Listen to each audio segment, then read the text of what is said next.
Il y a de cela plus d'un mois que le mot d'ordre des désobéissances civiles toujours en vigueur a été lancé par l'opposition ivoirienne. Cette action, qui a pour issue une transition civile, est mal appréciée par le pouvoir.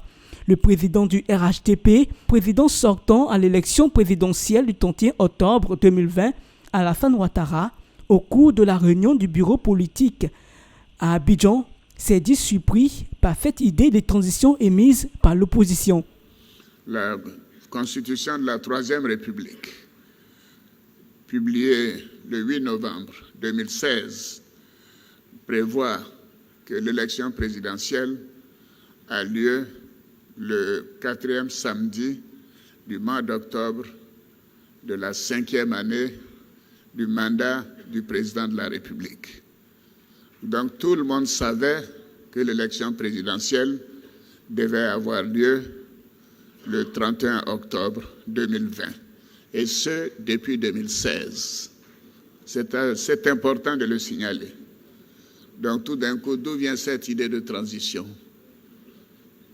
3 ans avant, on sait qu'il y a une élection. On s'assoit dans son salon et puis on dit on veut une transition.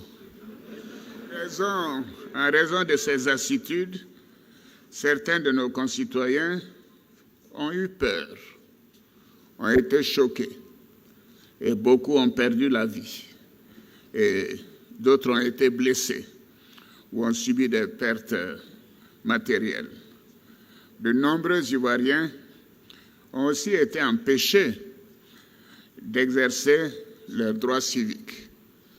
Et là, je considère que nos lois doivent être réformées pour que de tels actes soient considérés comme pouvant conduire à des actions pénales.